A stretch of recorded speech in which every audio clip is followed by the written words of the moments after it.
नमस्कार दोस्तों, स्वागत है आप सभी का हमारे YouTube चैनल इंजीनियरिंग इलेक्ट्रिक हेम में।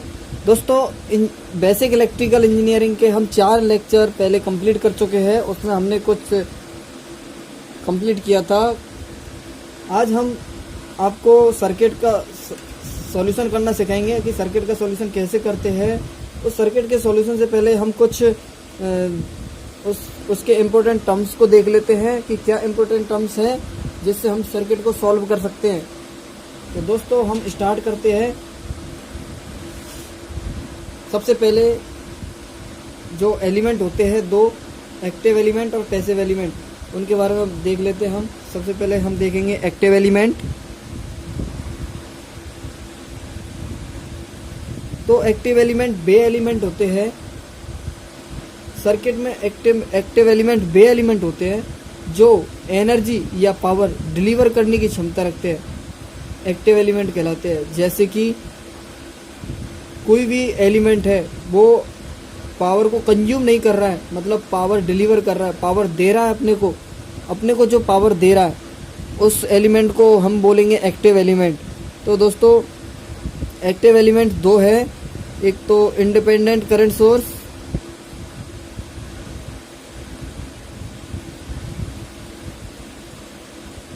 इंडिपेंडेंट करंट सोर्स, और दूसरा है इंडिपेंडेंट वोल्टेज सोर्स।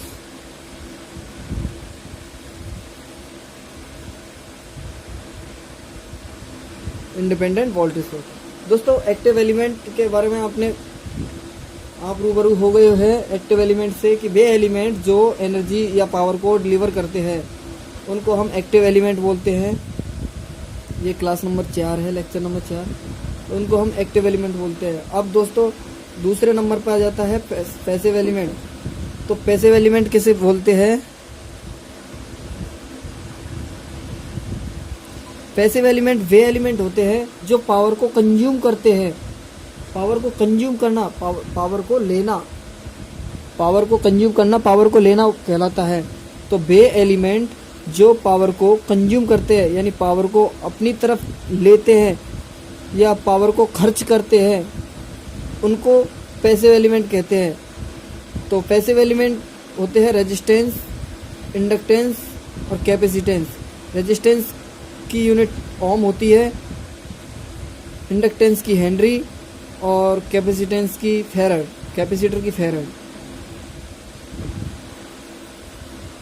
ठीक है दोस्तों, अब हम आपको बता देते हैं कि इंडिपेंडेंट करंट सोर्स का सिंबल कैसे होता है, इंडिपेंडेंट वोल्टेज सोर्स का सिंबल कैसे होता है। तो इंडिपेंडेंट करंट सोर्स का सिंबल होता है ये, इंडिपेंडेंट करंट सोर्स है ये ICS। और इंडिपेंडेंट वोल्टेज सोर्स अगर हम DC में देखा जाए तो इंडिपेंडेंट वोल्टेज सोर्स DC, ये DC का हो गया। और AC का आपको बता देते हैं, ये AC का सिंबल हो गया। तो इंडिपेंडेंट वोल्टेज सोर्स AC। दोस्तों, आपको समझ में आ रहा होगा। अब हम उसके बाद में हम आपको और भी सिंबल बता देते हैं।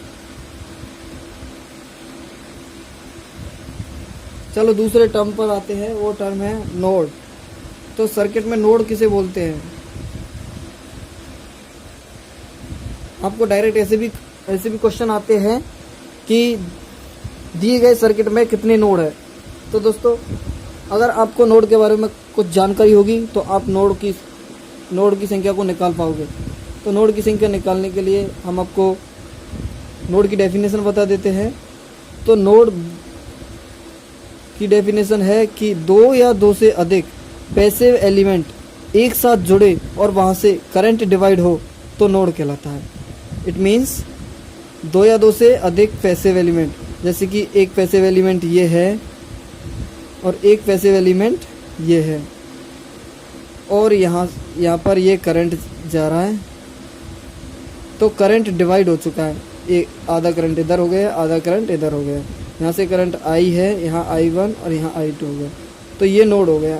तो डेफिनेशन आपको पता लग गई कि दो या दो से अधिक पैसिव एलिमेंट, तो पैसिव एलिमेंट रेजिस्टेंस हो गए, दोनों रेजिस्टेंसों के दो रेजिस्टेंस हो गए पैसिव एलिमेंट, ये एक साथ जुड़ रहे,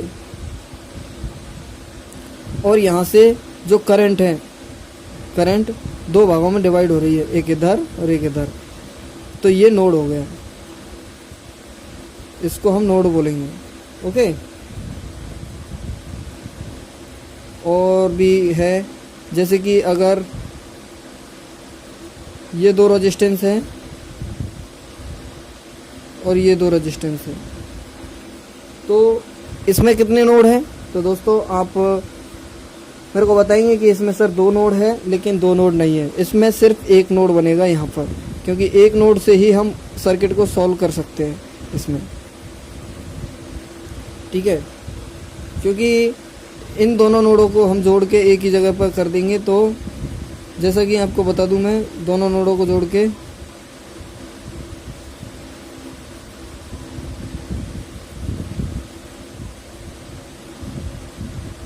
नोडों को नहीं, दोनों रेजिस्टेंस को जोड़ के एक जगह कर देते हैं, तो ये नोड हो गया। ठीक है, तो नोड के बारे में हमने कुछ पढ़ा, नोड के बारे में कुछ सीखा। उसके बाद में हम चलते हैं आगे है अपना ब्रांच। तो ब्रांच किसे बोलते हैं?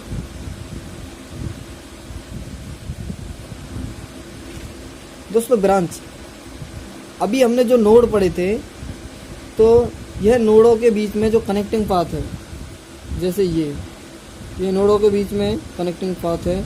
जैसे मैं आपको बता दूं, एक नोड ये है, एक नोड ये है, इन दो नोडों के बीच में ये जो कनेक्टिंग पाथ है, इसको बोलते हैं हम ब्रांच। ठीक है, ये हो गई ब्रांच। उसके बाद में ब्रांच के बाद में आता है लूप। दोस्तों मैं आपको ये वैसे ही नहीं बता रहा हूँ, इनके ऊपर कंपटीशन एग्जाम में क्वेश्चंस आते हैं, तो इनको आप ज़रूर से ही करके जाना, नहीं तो आप 1-2 नंबर से पीछे रह सकते हैं। और आपको पता है 1-2 नंबर से पीछे रहना कितना पीछे हो जाता है, बहुत ज़्यादा पीछा। तो लूप किसको बोलते हैं? यह एक क्लोज पाथ है। जैसा कि मैं आपको बता दूँ लूप के बारे में, ये एक क्लोज पाथ है जहाँ एक्टिव और पैसिव एलिमेंट का कॉम्बिनेशन होता है। तो ये तो हो गया रेजिस्टेंस और ये बैटरी। तो बैटरी तो हो गई एक्टिव एलिमेंट और ये हो गए पैसिव एलिमेंट, और ये एक क्लोज पाथ हो गया। ये पूरा क्लोज पाथ है ना, तो यह एक क्लोज पाथ है जिसमें एक्टिव और पैसिव दोनों एलिमेंट होते हैं, दोनों एलिमेंट एक साथ होते हैं, यानी दोनों का कॉम्बिनेशन होता है ये लूप। ठीक है, उसके बाद में लूप के बाद में हम पहुंच जाते हैं करंट डिवीजन रूल। दोस्तों ये बहुत ही इम्पोर्टेंट है आपको पढ़ना, क्योंकि करंट डिवीजन रूल के बिना आप सर्किट को सॉल्व तो कर दोगे, लेकिन संभव है भी और नहीं भी। करंट डिवीजन रूल से आप बहुत ही सिंपल सर्किट को कर सकते हैं, कितने भी जो टफ कठिन सर्किट होगी उसको आप सिंपल कर सकते हैं और तुरंत आप सॉल्यूशन दे सकते हैं। तो स्टार्ट करते हैं करंट डिवीजन रूल।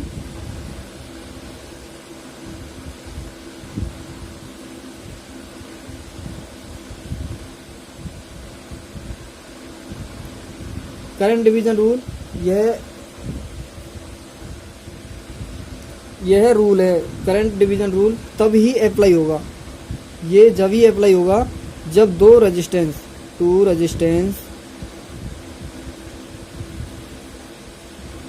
पैरेलल में होंगे। जब दो रेजिस्टेंस पैरेलल में होंगे, जैसे कि मैं बना देता हूँ, दो रेजिस्टेंस पैरेलल में, ये दो रेजिस्टेंस पैरेलल में हो गए, यहाँ से करंट निकल गई, ये दो रेजिस्टेंस पैरेलल में हो गए R1 और R2, और ये हो गई करंट I। तो करंट डिवीजन रूल, इसमें इधर जाएगी कुछ धारा इधर जाएगी, कुछ धारा इधर जाएगी। हम बता तो नहीं सकते ना, बिना रेजिस्टेंस के पते हुए हम बता नहीं सकते कि कितना करंट इधर फ्लो होगा, कितना करंट इधर फ्लो होगा। तो हम इसमें जैसे कि सपोज दैट, चलो अभी तो हम एग्जांपल दे रहे हैं तो हम बता देते हैं आपको कि करंट डिवीजन रूल कैसे लगाते हैं। इधर I1 जा रहा है, इधर I2 जा रहा है, तो I1 निकालने के लिए हम क्या करेंगे, I1 बराबर टोटल करंट कितनी I गुणे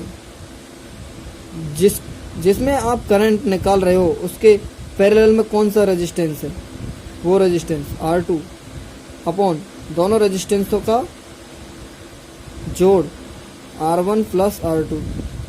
तो आई होप आपको समझ में आ गया होगा कि अगर हम I1 निकालेंगे तो टोटल करंट गुणा जिस भी ब्रांच में हम करंट निकाल रहे हैं उसके पैरेलल का रेजिस्टेंस अपॉन दोनों रेजिस्टेंसों का योग। तो ये हो गया। अगर हम I2 निकालें, सेम एज I2 निकालें तो टोटल करंट I, देखिए टोटल करंट I गुणा जिस भी ब्रांच में हम करंट निकाल रहे हैं उसका अपोजिट रेजिस्टेंस, यानी उसके पैरेलल में जो रेजिस्टेंस है वो R1 upon R1 plus R2 दोनों का जोड़। दोस्तों इसको आप बहुत ही कंठस्थ कर लेना, क्योंकि अगर इससे आप पीछे हो, अगर ये आप सीख नहीं पाए करंट डिवीजन रूल और वोल्टेज डिवीजन रूल, तो आप कैसे भी सर्किट सॉल्व नहीं कर पाओगे, ओके, और आप पीछे रह जाओगे। उसके बाद में हम चलते हैं वोल्टेज डिवीजन रूल।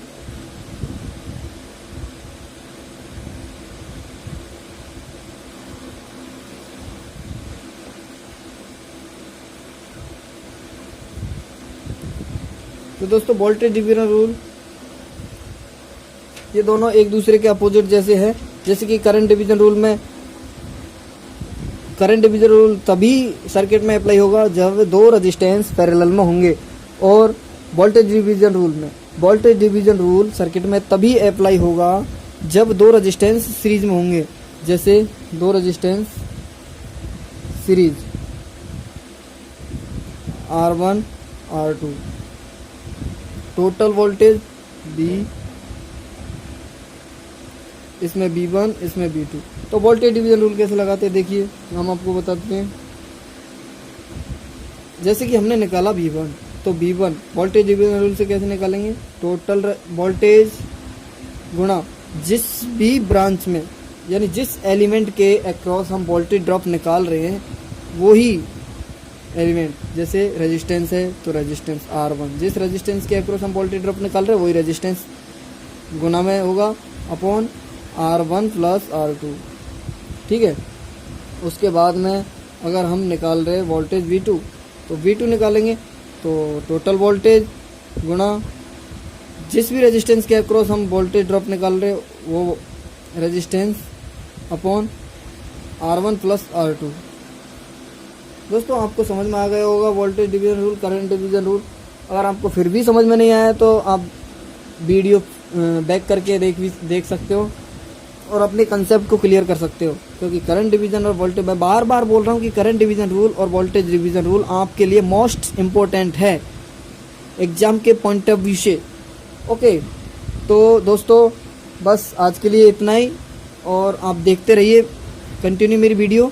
उसके बाद में इस लेक्चर के बाद में हम आपको बताएंगे कि सर्किट को सॉल्व कैसे करते हैं। अभी तो हमने जो इम्पोर्टेंट फैक्ट थे वो आपको बता दिए, क्योंकि इनके बिना आप सर्किट सॉल्व करना आसान नहीं है। सर्किट सॉल्व तो कर लोगे, लेकिन आपको बोल दिया कि ब्रांच कौन सा है, ब्रांच कितने हैं, लूप कितने हैं, तो आप नोड कितने हैं, तो आप नहीं निकाल पाते। इसलिए ये बताना बहुत ही ज़रूरी था, और ये बताना बहुत ज़रूरी समझा मैंने, इसलिए मैंने आपको बताया। और दोस्तों कल हम इसी के बेस जो क्वेश्चंस होंगे, जो सर्किट्स होंगी, उन सर्किट को हम आपको सॉल्व करवाएंगे। बहुत ही अच्छे तरीके से हम सॉल्व करवाएंगे आपके लिए। तो मेरा अनुरोध है कि आप क्लास अटेंड ज़रूर करें, मेरी वीडियो ज़रूर देखें। अगर आप जैसे आज की वीडियो आज ही नहीं देख पा रहे हो तो कल ज़रूर देखें, और पूरा वीडियो देखें, स्किप नहीं करें। और दोस्तों आप हमारे चैनल को सब्सक्राइब करें, शेयर करें, लाइक करें, कमेंट करें। और अब तक के लिए इतना ही। Good bye, take care.